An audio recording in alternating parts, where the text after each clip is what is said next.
The dust cloud billowed on the horizon like a warning as Zara Knightley clutched her worn leather satchel tighter against her chest. The stagecoach had deposited her unceremoniously in the small town of Copper Creek, Montana Territory. 1878, a place so far from her Boston home it might as well have been another world. Her correspondence with Keaton Zimmerman had brought her across the country, a mail-order bride full of hope and trepidation, but the man waiting for her at the station bore no resemblance to the gentleman in the grainy photograph she'd kept close to her heart. Miss Knightley. The man who addressed her was older, portly, with a salt and pepper beard and spectacles that magnified his calculating eyes. He was dressed in a fine suit, a stark contrast to the dusty streets and weathered buildings of Copper Creek. "Yes, sir, you must be Mr. Zimmerman." She extended her gloved hand, trying to hide her confusion. The photograph she'd been sent showed a younger man with a dashing smile. The man's lips curled downward as he assessed her, his gaze sweeping from her plain brown traveling dress to her simple upswept hair. "No, miss. I'm Harold Finch, Mr. Zimmerman's business associate. He asked me to evaluate you before your meeting." Zara's heart sank. "Evaluate me? Yes, indeed." Mr. Finch circled her slowly, his scrutiny making her skin crawl. "Mr. Zimmerman is a man of particular tastes, you see. He's built quite a fortune here in Copper Creek with his investments in the silver mines and cattle ranches. He requires a wife who will enhance his standing in society." Zara stood straighter, her chin lifting slightly. At 22, she was no longer the naive girl who had left her father's house in Boston. After his death had left her penniless, becoming a mail-order bride had seemed her only option. "I assure you, Mr. Finch, I am well educated and versed in proper etiquette. My father was a professor at—" Yes, that's all well and good," he interrupted, waving a dismissive hand. But Mr. Zimmerman was expecting someone more, striking. "Your photograph must have been quite flattering." Heat flooded Zara's cheeks. The photograph she'd sent had been taken 3 years prior, on her 19th birthday, when her father was still alive and her life had still held promise. It wasn't deliberately misleading, she simply hadn't had the means to commission a new one. "I apologize if I don't meet Mr. Zimmerman's expectations," she said stiffly, "but I've traveled nearly 2,000 miles based on our correspondence and mutual agreement." Mr. Finch sighed heavily.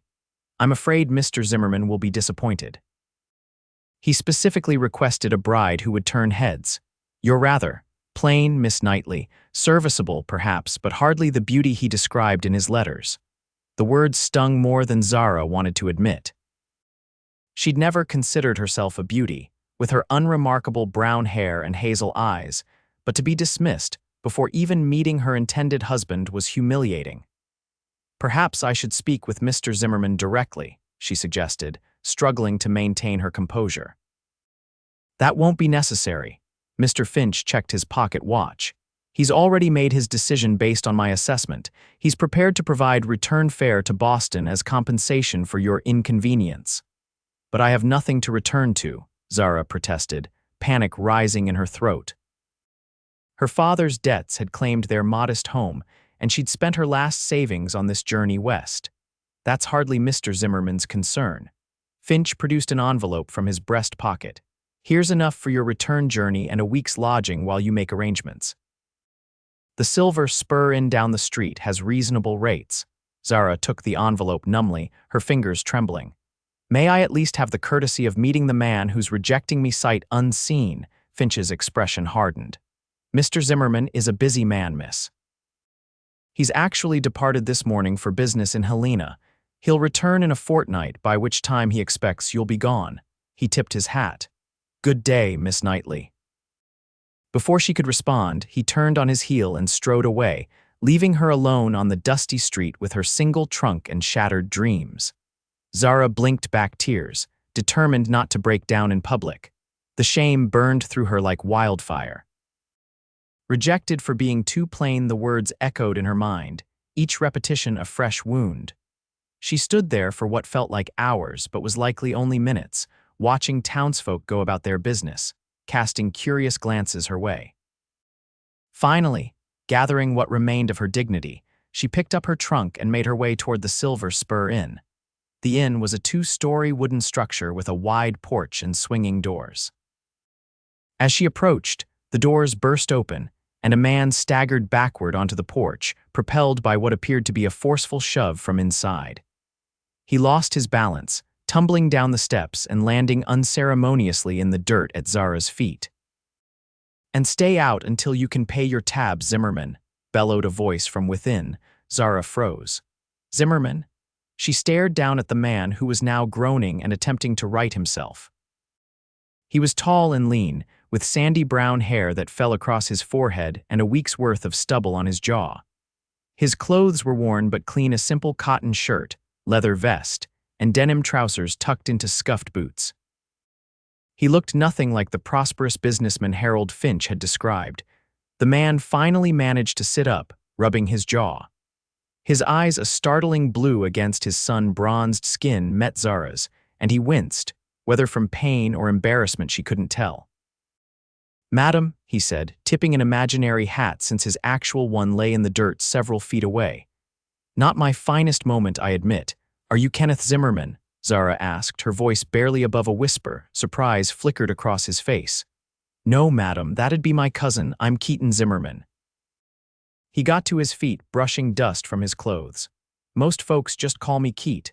"Your cousin," Zara repeated, her mind racing. "Kenneth Zimmerman, the investor, the man who owns silver mines and cattle ranches." Keaton retrieved his hat, slapping it against his thigh to knock off the dust. "That'd be him, though the way people talk around here, you'd think he owned the whole Montana territory." His eyes narrowed slightly. "You know Kenny?" "Not exactly." Zara hesitated, unsure how much to reveal. I was supposed to meet him today. I'm Zara Knightley." Recognition dawned on his face, followed quickly by confusion. "You're the Boston lady, Kenny's mail-order bride?" Zara nodded, clutching her satchel tighter. "Apparently I'm not what he expected. His associate, Mr. Finch, just informed me that I'm too plain for your cousin's tastes." "I've been rejected before we even met." Keaton's expression darkened. "Harold Finch said that to you?" When she nodded, he muttered something under his breath that Zara was certain wasn't fit for polite company. "That doesn't sound like Kenny at all." "He's not the type to judge a person by their looks." "Nevertheless, I've been dismissed with return fare and instructions to be gone within 2 weeks, Zara said, fighting to keep her voice steady. Keaton looked at her for a long moment, his gaze thoughtful rather than evaluating. "Well, that's a mighty long journey to make just to turn around and go back. You got a place to stay while you figure things out." Zara glanced at the inn. "Mr. Finch suggested the Silver Spur." Keaton chuckled wryly. "Old Pete just tossed me out for being short on my tab, so I can't exactly vouch for the hospitality." He glanced down the street, then back at Zara. "Look, something doesn't add up here. Kenny's been talking about nothing but your arrival for weeks. I think you ought to wait until he gets back from Helena before you decide to leave. Mr. Finch made it quite clear that your cousin wants me gone before he returns," Zara said. "And I'm telling you that doesn't sound like Kenny," Keaton insisted. "Harold Finch is a snake oil salesman in a fancy suit, always has been." He seemed to be considering something. "Tell you what, I work at the Diamond Bar Ranch about 5 miles outside of town.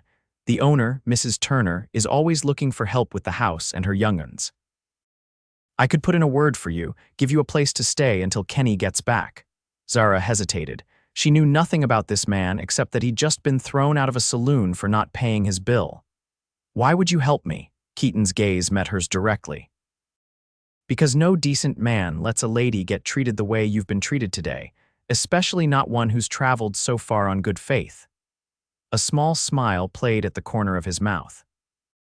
"Besides, if you're the lady Kenny's been corresponding with, then he's been reading your letters out loud to anyone who'll listen.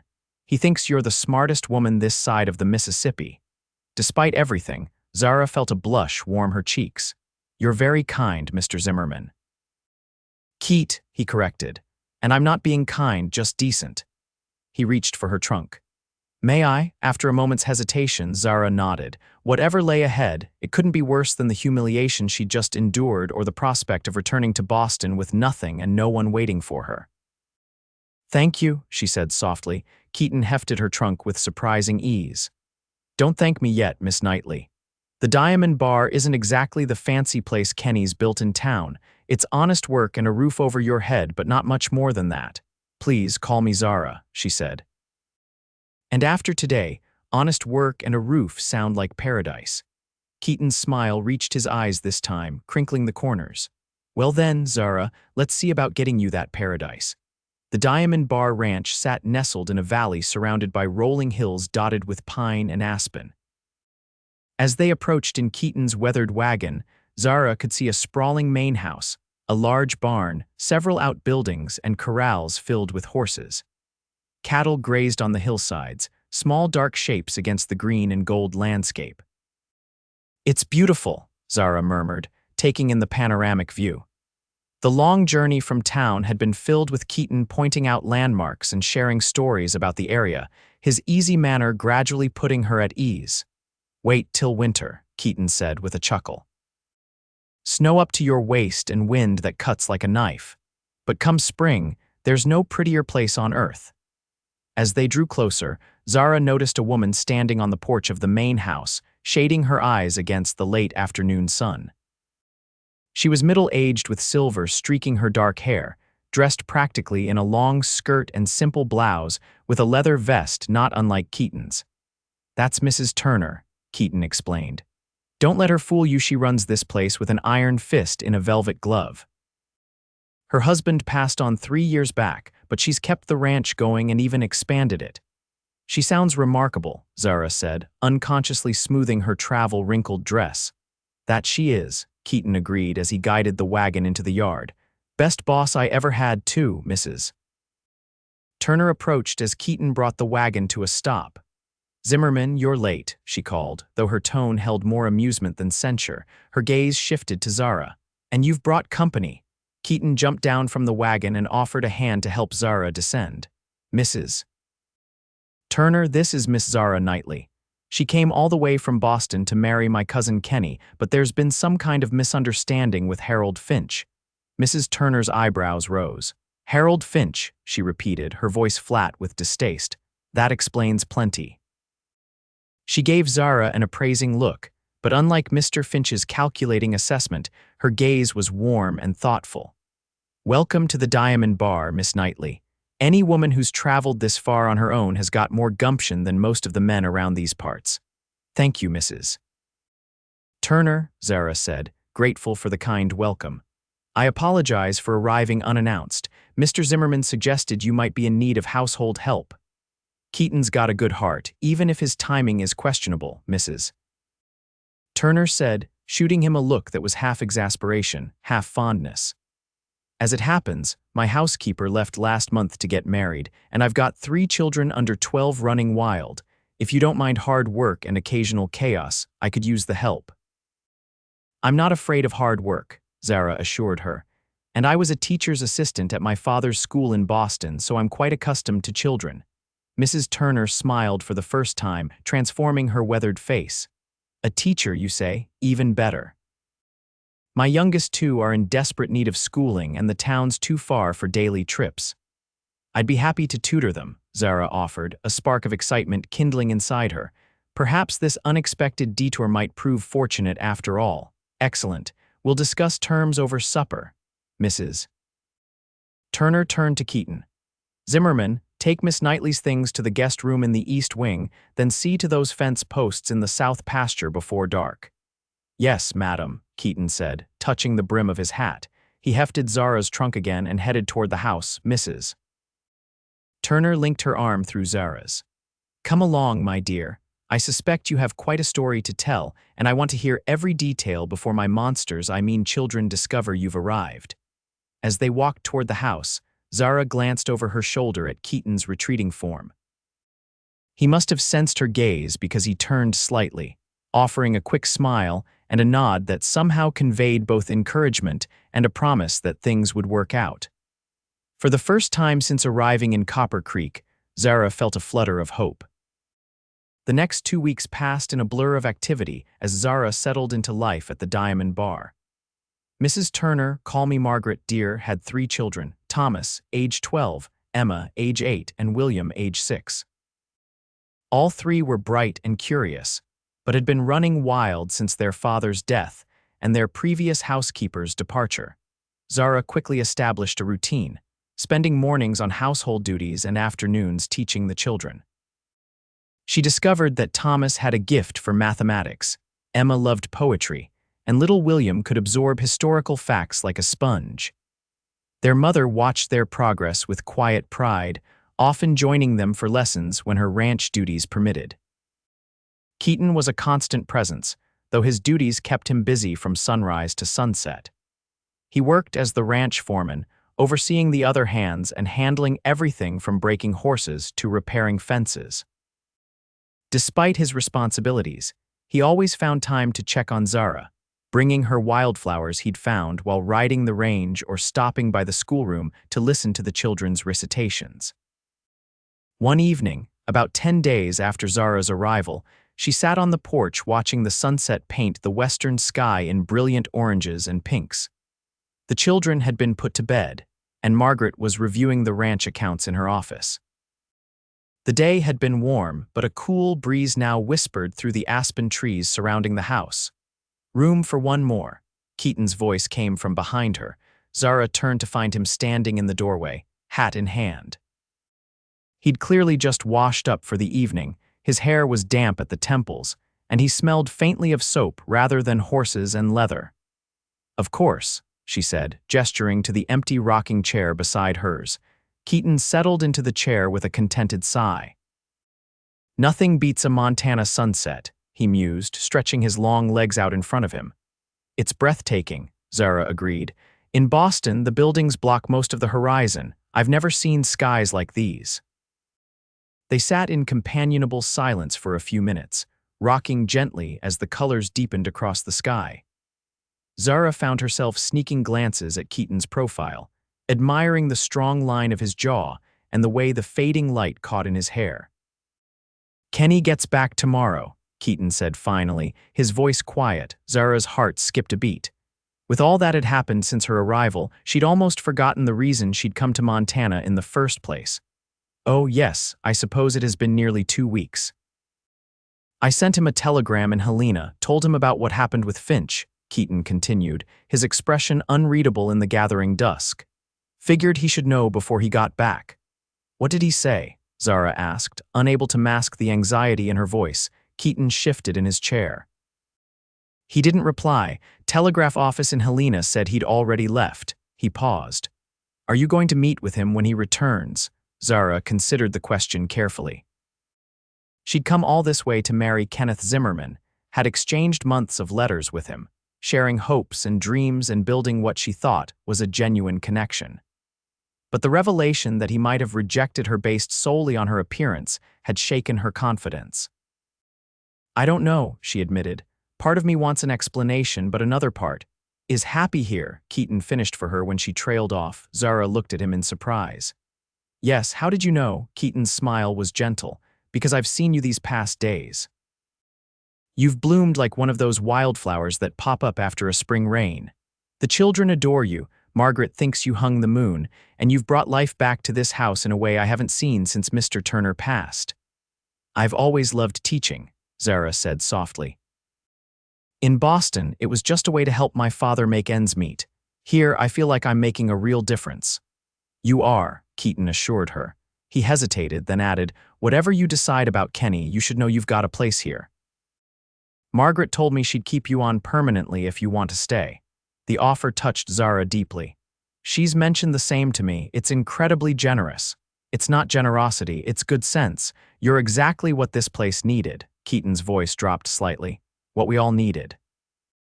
The way he said, "we" made Zara's heart flutter.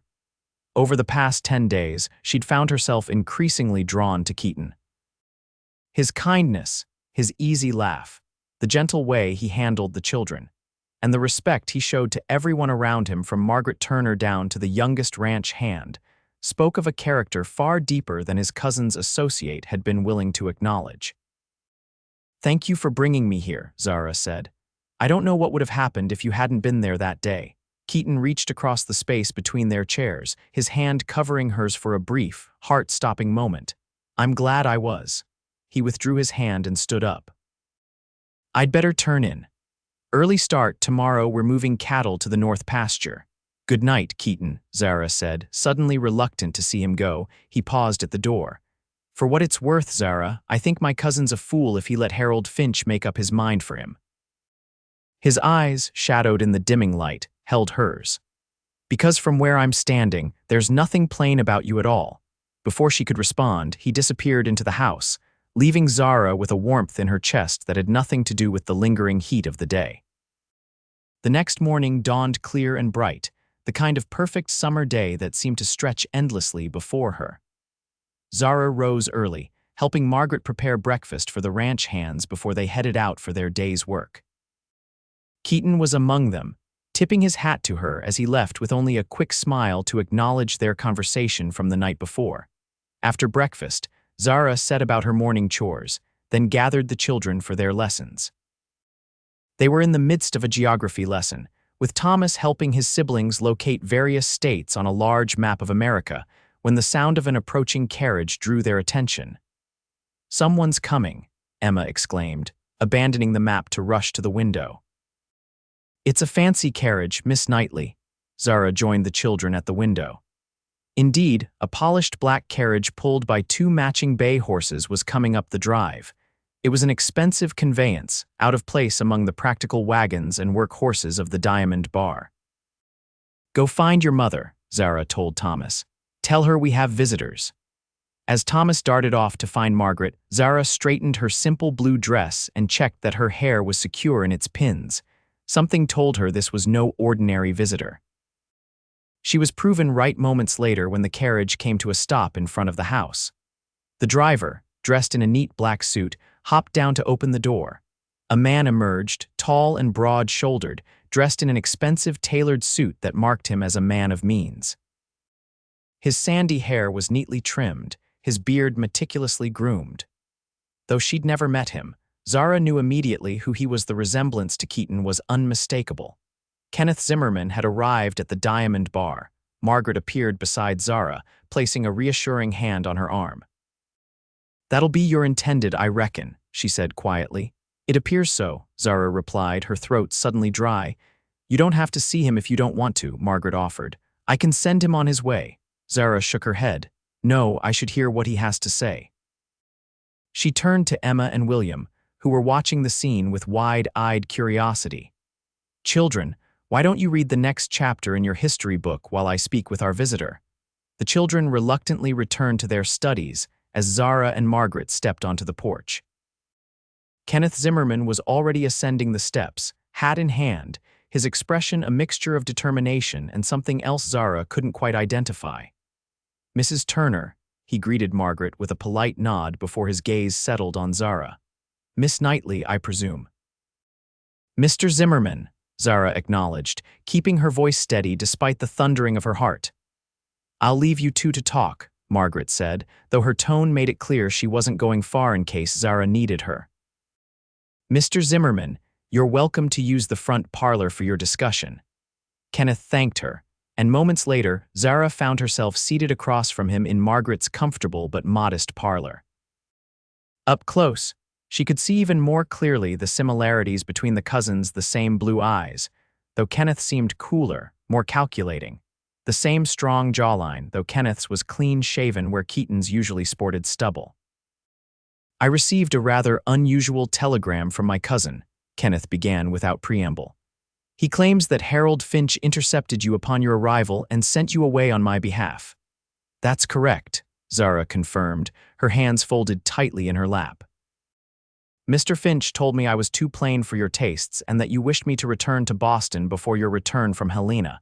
Kenneth's expression darkened. "I see, and yet you're still here." "Your cousin intervened," Zara explained. "He brought me to the Diamond Bar when I had nowhere else to go." "That sounds like Keaton," Kenneth said, a hint of something like affection warming his voice momentarily before his businesslike demeanor returned. "Miss Knightley, I want to make it perfectly clear that Harold Finch acted without my knowledge or consent. I never authorized him to meet you, much less send you away." Zara's breath caught. "You didn't?" "Absolutely not." Kenneth leaned forward, his expression earnest. Our correspondence over these past months has convinced me that you would make an excellent wife. Your intelligence, your values, your appreciation for literature and the arts, these are the qualities I sought in a bride. Relief washed over Zara, followed quickly by confusion. Then why would Mr. Finch tell me otherwise?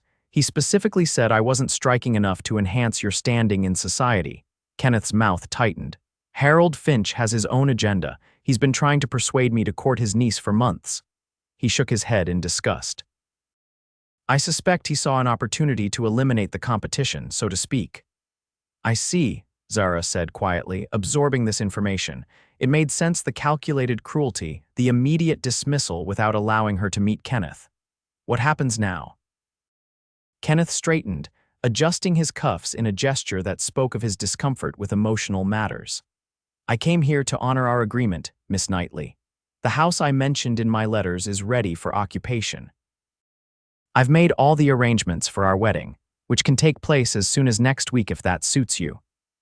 His words should have filled Zara with joy, vindication after the humiliation she'd suffered, the fulfillment of the future she'd traveled so far to claim. Yet she felt only a hollow uncertainty. Mr. Zimmerman, she began carefully, I appreciate your honesty and your commitment to our arrangement, but I must ask, what do you know about me truly? Beyond what was in my letters. The question seemed to catch him off guard. I know you're well educated, that you assisted your father in his teaching, that you enjoy Emerson and Thoreau. I know you have a sensible approach to household management and that you value intellectual conversation. He paused. Is there something specific you feel I've overlooked? Zara thought about Keaton, who had known her for less than 2 weeks, yet had noticed how she came alive when teaching the children, who brought her wildflowers because he'd seen her admiring them in the meadow, who somehow understood that what she needed most upon arriving in Montana wasn't just shelter but purpose. No, she said finally, you haven't overlooked anything. You've been quite attentive to the details I shared in my letters. Kenneth nodded, seemingly satisfied. Excellent. Then shall we consider our arrangement still valid? I can return for you at the end of the week, once you've had time to gather your belongings. Before Zara could respond, the front door opened, and boots thudded across the wooden floor of the entryway. Moments later, Keaton appeared in the parlor doorway, his expression guarded as he took in the scene before him. Kenny, he greeted his cousin. Thought that was your fancy carriage out front. Keaton, Kenneth acknowledged, rising to his feet. I understand I owe you my gratitude for looking after Miss Knightley in my absence. Keaton's eyes flicked to Zara before returning to his cousin. Just did what any decent man would do. An awkward silence descended, thick with unspoken words. Kenneth cleared his throat. Well, I should be on my way. I've taken up enough of Miss Knightley's time. He turned back to Zara. Shall I return on Saturday? Zara hesitated, acutely aware of Keaton's presence. I need some time to consider everything, Mr. Zimmerman. Perhaps we could meet in town tomorrow. I could give you my answer then. Something like disappointment flickered across Kenneth's face, but he quickly masked it with a polite smile. Of course, the Silver Bell Cafe at noon. Zara nodded, and Kenneth took his leave, pausing only briefly to exchange a few words with his cousin before departing. As the sound of the carriage faded, Keaton remained in the doorway, his expression unreadable.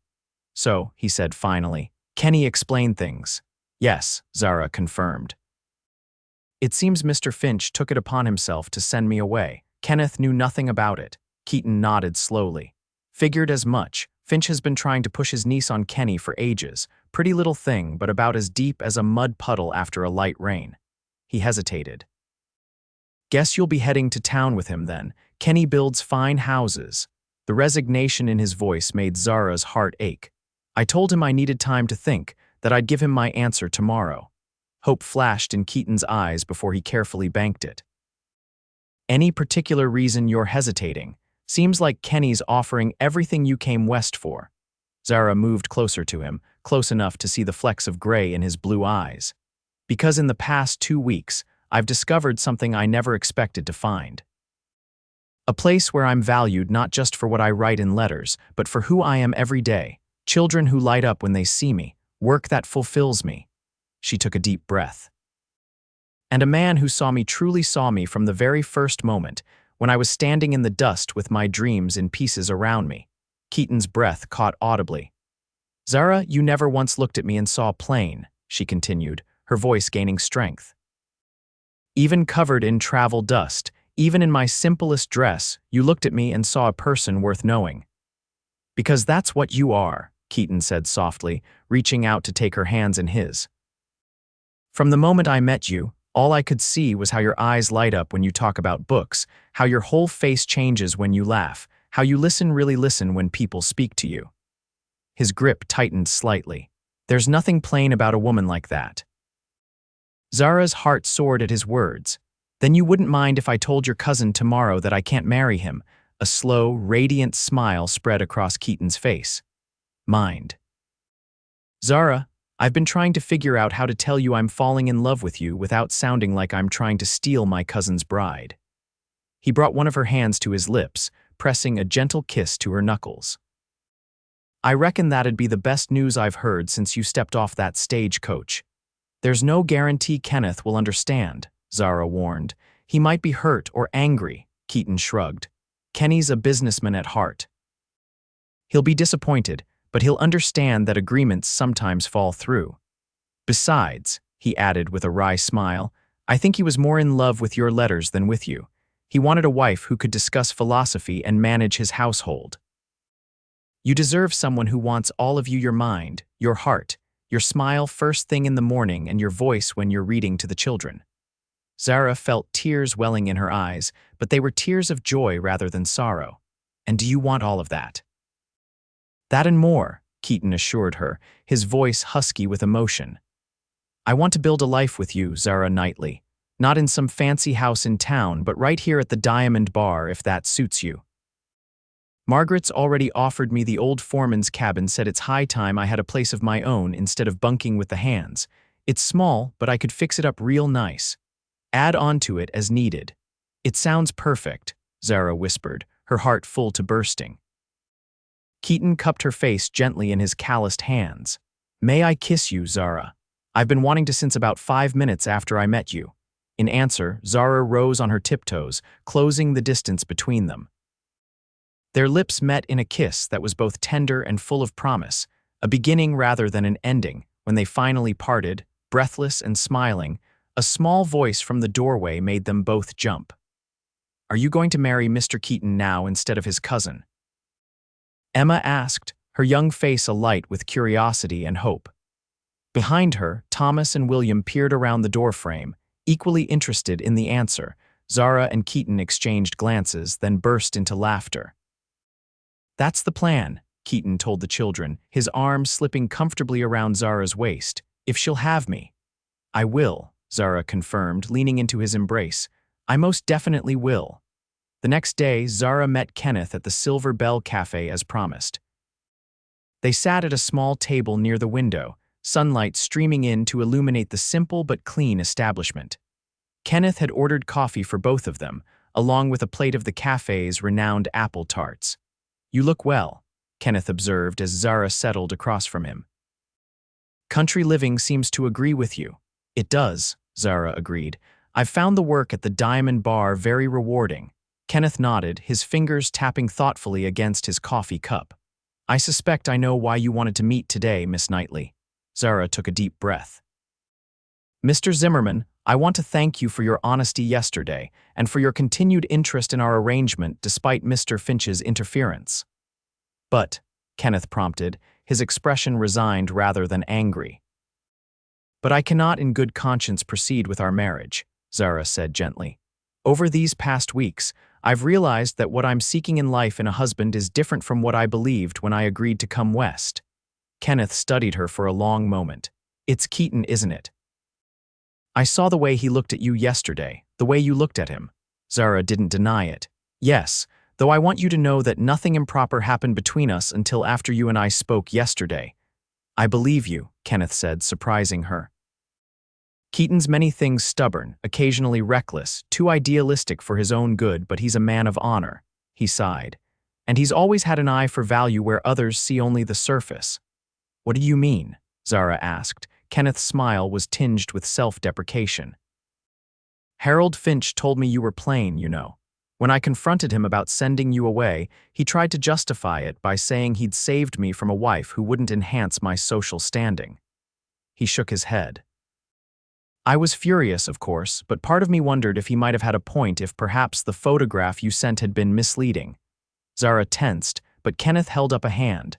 Please, let me finish. When I saw you yesterday, sitting in Margaret Turner's parlor with your head held high, I realized Finch wasn't just cruel, he was blind. You may not be the kind of beauty that turns every head in a room, but you possess something far more valuable, a quiet grace, an intelligence that shines from within. He smiled ruefully. Exactly what I claim to want in a wife. Yet when faced with the reality, I was still measuring you against some arbitrary standard of society beauty. Mr. Zimmerman, Zara began, touched by his candor. Please call me Kenneth, he interrupted. We've shared enough correspondence to warrant first names, especially now that we won't be married. Kenneth, Zara amended. I appreciate your honesty, and I hope you know that my decision isn't about rejecting you but about following my heart. To my cousin, Kenneth said with a wry smile. The irony isn't lost on me. Keaton spent his whole life in my shadow, the poor relation, the one who chose to work with his hands rather than his mind. Yet he saw your worth immediately, while I needed to be told. He reached across the table, briefly squeezing her hand. He's a better man than I am in many ways. He'll make you happy. Thank you for understanding, Zara said sincerely. Kenneth withdrew his hand, his businesslike demeanor returning. Now, practical matters. The money I sent for your journey west was an investment in our future together, but as that future won't materialize, I consider it a gift. You owe me nothing. He hesitated. I would like to offer you a wedding gift, however. A small parcel of land adjacent to the Diamond Bar that I acquired some years ago. It has a natural spring and good grazing land.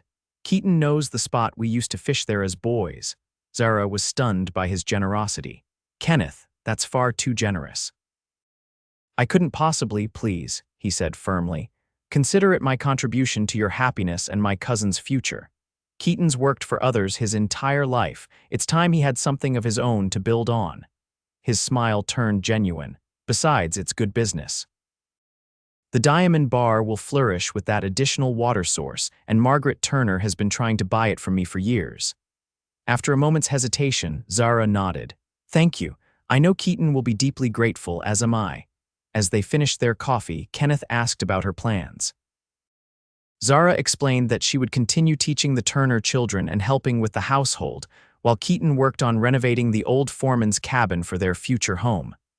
And when do you plan to marry? Kenneth inquired. We haven't set a date yet, but soon, Zara replied. Neither of us sees any reason to wait, Kenneth nodded approvingly. Good, life out here can be unpredictable, best to seize happiness when you find it. He stood, placing money on the table for their meal. I wish you every happiness, Zara. And I'll make sure Harold Finch understands the consequences of his meddling. As they parted ways outside the cafe, Kenneth surprised her by kissing her cheek in a brotherly fashion. Take care of my cousin, he said. He's always been the heart of the family, even when the rest of us were too busy counting our money to notice. I will, Zara promised, watching as he strode away toward his offices in town, his posture straight and dignified. She realized, with a clarity that brought a smile to her face, that in rejecting her for being too plain, Harold Finch had inadvertently given her the greatest gift of all, the chance to find where she truly belonged, and with whom. 6 weeks later, Zara stood in the bedroom of Margaret Turner's house, gazing at her reflection in the full-length mirror.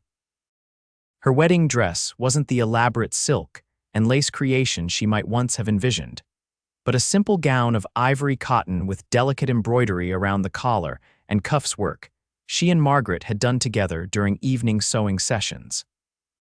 Her hair was arranged in a simple upswept style, adorned with sprigs of white wildflowers gathered by Emma that morning. You look beautiful, Margaret said, adjusting the small wreath of flowers. Like you stepped out of a fairy tale. Zara smiled at the older woman's reflection. Thank you. For everything, the dress, the ceremony arrangements, but most of all for giving us a home here. Margaret's eyes grew misty. You've brought life back to this place, both of you. Thomas is talking about college now, something he never considered before you started teaching him. And I haven't seen Emma and William this happy since before their father passed. She squeezed Zara's shoulders gently. Your family now, both of you. A knock at the door interrupted them. Thomas poked his head in, looking unusually tidy in his Sunday best. Everyone's ready, Miss Knightley. I mean, Mr. Keaton is waiting by the oak tree with the preacher. Zara's heart fluttered at the slip. The Turner children had taken to Keaton immediately, especially Thomas, who had found in him the father figure he'd been missing. That they had started occasionally calling him Pa in unguarded moments was a source of quiet joy for both Keaton and Zara. I'm ready, she told Thomas. And after today, you know you can call me Miss Zara or whatever feels comfortable. Thomas nodded, a hint of pink touching his cheeks. Ma says once you're married, we should call you Mrs. Zimmerman when we're being formal, but maybe Zara the rest of the time, if that's all right. That's perfect, Zara assured him, touched by Margaret's thoughtfulness in helping the children navigate this new family dynamic. Minutes later, Zara walked toward the massive oak tree where Keaton waited. The ceremony was being held on the land Kenneth had gifted them, where the foundation for their new home was already taking shape. The spot Keaton had chosen for the house overlooked a small, clear spring that fed into a stream bordered by cottonwoods and willows. The guests were few but dear Margaret and the children, ranch hands who had become friends, a few neighbors, and Kenneth, who had made the trip from town despite the awkwardness of the situation. His gift of land had smoothed any potential tension, and he had further endeared himself by bringing a beautiful hand-carved cradle as a wedding present, for future use, as he'd put it with a wink. As Zara approached, Keaton turned to watch her, and the naked adoration in his eyes made her breath catch. He was handsome in his new suit, Kenneth's gift with his hair neatly trimmed and his face clean-shaven for the occasion. But it was his smile that transformed him, lighting his features with a joy so pure it almost hurt to witness. When she reached his side, he took her hands in his, squeezing them gently. You're the most beautiful thing I've ever seen, he whispered, his voice husky with emotion. Even though I'm plain, she teased, her eyes dancing. Keaton shook his head, his expression suddenly serious. You've never been plain, Zara, not to me. From the moment I saw you standing in that dusty street with your chin up and your eyes full of determination, you were the most extraordinary woman I'd ever met. His thumbs traced circles on the backs of her hands. You're perfect to me, perfect in every way that matters. Tears pricked Zara's eyes as the preacher began the ceremony. The words washed over her sacred promises, ancient vows, but all she could focus on was Keaton's face, his hands holding hers, the future stretching before them bright with promise. When the preacher finally pronounced them husband and wife, Keaton pulled her into his arms for a kiss that left her breathless, oblivious to the cheers and applause of their small gathering of witnesses. Mrs. Zimmerman, he murmured against her lips. Mr. Zimmerman, she returned, her heart so full she thought it might burst. Later, as the celebration continued with music and dancing on the grass, Kenneth approached them. He had been cordial throughout the day, though he'd kept a respectful distance. Congratulations to you both, he said, raising his glass in a toast. I've just heard from Helena the railroads confirmed they'll be laying track through Copper Creek next spring. Property values are already rising. He smiled at Keaton. That parcel I gave you will be worth a small fortune in a year or two. Keaton shook his head, his arm tightening around Zara's waist. We're not selling, Kenny, not for all the money in Montana territory. Kenneth laughed. I didn't think you would. But it's good to know you're sitting on a nest egg if you ever need it. He glanced toward where the Turner children were playing a game with the other young guests. Those are fine children. They seem quite attached to both of you. They're wonderful, Zara agreed. Margaret has been talking about expanding the schoolroom to accommodate children from neighboring ranches. With the railroad coming, there will be even more families settling in the area. A proper school would be a fine addition to the community, Kenneth mused. Perhaps an investment worth considering. He glanced between them. Would you be interested in teaching, Zara? Officially, I mean with proper compensation. Zara exchanged a look with Keaton, who nodded encouragingly. I would actually. I've missed having a larger classroom of students. Then consider it settled. I'll speak with Margaret about the details. Kenneth raised his glass once more, to new beginnings for all of us. As the sun began to set, casting long golden shadows across the land that was now their home, Keaton led Zara away from the celebration toward the foundation of their future house. What do you think? He asked, his arm around her shoulders as they surveyed the work in progress. 2 more bedrooms than the cabin, a proper kitchen for you, and a study where you can prepare your lessons. He pointed to a spot near the eastern side, and a wide porch right there where we can watch the sunrise together. It's perfect, Zara said, leaning into him. Absolutely perfect.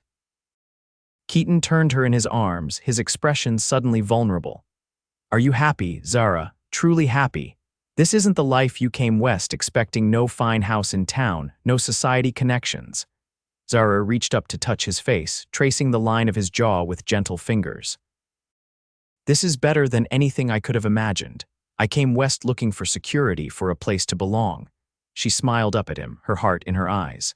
I found love instead. Real love with a man who sees me exactly as I am and thinks I'm perfect anyway. Because you are, Keaton murmured, bending to kiss her with a tenderness that made her toes curl. Perfect to me always. As the first stars appeared in the darkening sky, they stood together on the land that would nurture their future, surrounded by the foundation of the home they would build together. For Zara Knightley Zimmerman, the journey from too plain to perfect hadn't been about changing who she was, but about finding the person who had always seen her true worth, the beauty that lived in her heart, her mind, her spirit. And as Keaton's arms tightened around her, she knew with absolute certainty that she had found not just a husband, but a home. A place where she was valued not despite her plainness, but because of the extraordinary woman she had always been, waiting for the right eyes to see her. 3 years later, Zara sat on the wide porch of their completed home, rocking gently as she watched Keaton teaching their 2-year-old son, James, how to feed the chickens that pecked around the yard. The little boy's delighted giggles carried on the warm summer breeze as he scattered feed with enthusiastic if uneven tosses, his father's hands guiding his small ones. Their house had indeed grown beyond the initial plan's 3 bedrooms instead of 2, the study Keaton had promised her, and a kitchen spacious enough for the large family gatherings that had become a tradition. The school Kenneth had financed was thriving in town, with Zara teaching 3 days a week while a young woman from Helena handled the other days. The land Kenneth had given them as a wedding gift had indeed proved valuable. While they hadn't sold it, they had partnered with Margaret to expand the Diamond Bar's operations, using the natural spring to support additional grazing areas and even a small apple orchard that Keaton had planted as a surprise for Zara in their first year of marriage. Thomas Turner, now 15, was apprenticing with Keaton, learning the cattle business with an eye toward attending the agricultural college in Bozeman in a few years. Emma and William split their time between helping on the ranch and their studies, with Emma showing a particular talent for mathematics that reminded Zara of her father. As she watched her husband and son, Zara's hand drifted to her still flat stomach. She hadn't told Keaton yet, but the doctor in town had confirmed last week what she had suspected for nearly a month. Their second child would arrive in early spring, just as the wildflowers began to bloom. Mama, look. James called, breaking free from Keaton to toddle up the porch steps, his chubby fist clutching a small blue wildflower. Pretty. It's beautiful, sweetheart, Zara said, accepting the slightly crushed blossom. Thank you. James beamed, his blue eyes so like his father's sparkling with pride before he scrambled back down the steps to resume his chicken feeding duties. Keaton followed at a more sedate pace, settling into the rocking chair beside hers. He's got your eye for beauty, he observed, reaching over to take her hand. And your kind heart. He has your adventurous spirit, Zara countered with a smile. Mrs. Peterson told me he tried to climb onto her counter to reach the cookie jar when we visited yesterday. Keaton chuckled. Can't blame the boy for having good taste. He studied her face, his expression softening. You look especially lovely today, Mrs. Zimmerman, something different about you. Zara felt a flush of pleasure at his words, even after 3 years of marriage. Keaton had never stopped seeing her as beautiful, never failed to tell her so at least once a day. Must be the glow of happiness, she said, deciding the time was right, or perhaps the glow of impending motherhood, again. It took a moment for her words to register, but when they did, Keaton's face transformed with wonder. Zara, are you saying? She nodded, squeezing his hand. Dr. Wallace confirmed it last week. We'll welcome another little Zimmerman around late March or early April. Keaton was out of his chair in an instant, kneeling beside her rocker to place a reverent hand on her stomach. Another baby, he whispered, awe in his voice. James is going to be a big brother. I thought perhaps if it's a girl, we might name her after my mother, Zara suggested. Elizabeth. Elizabeth Zimmerman, Keaton tested the name, smiling. It's perfect. He leaned up to kiss her, his joy palpable. You're perfect. As the sun began its descent toward the western mountains, painting the sky in brilliant hues of orange and pink, Zara reflected on the journey that had brought her here. The pain of rejection that had once seemed so devastating had led her to this moment, to this man who treasured her, to this home filled with love, to this family that grew with each passing year.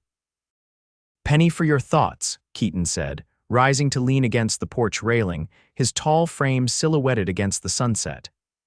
I was just thinking about Harold Finch, Zara admitted with a small smile, and how grateful I am that he found me too plain for Kenneth's taste.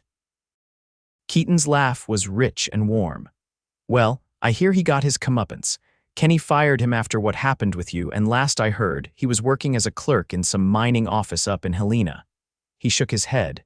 Man never did learn to recognize true value when he saw it. His loss, your gain, Zara teased. My gain indeed, Keaton agreed, his expression turning serious. The greatest gain of my life, Zara. Every morning I wake up beside you. I thank God for bringing you to Montana and for making that old fool Finch too blind to see what was right in front of him. James came running back to the porch, his feeding duties complete, demanding to be lifted onto his father's lap. As Keaton settled their son between them, telling him stories about the stars that were beginning to appear in the darkening sky, Zara felt a profound sense of contentment wash over her. She had come west seeking a husband, a secure future, a place to belong. She had found so much more a love that saw beyond appearances to the person she truly was, a family built on mutual respect and genuine affection, a community where her skills and intelligence were valued, and a home where she was, without question or qualification, perfect exactly as she was. As twilight deepened into night, the little family made their way inside. Keaton put James to bed while Zara prepared a pot of tea, their evening ritual before they retired to their own room. When he joined her in the kitchen, slipping his arms around her waist from behind, she leaned back against his solid warmth. Happy, he murmured against her hair.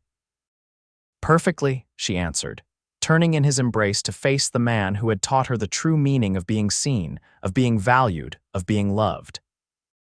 In his eyes as blue and clear as the Montana sky, she saw her reflection not as the plain woman Harold Finch had dismissed, but as the beautiful, cherished wife and mother she had become. Perfect, not because she had changed, but because she had finally found the one person who had always been able to see her true worth. And that, Zara knew, was the greatest gift of all.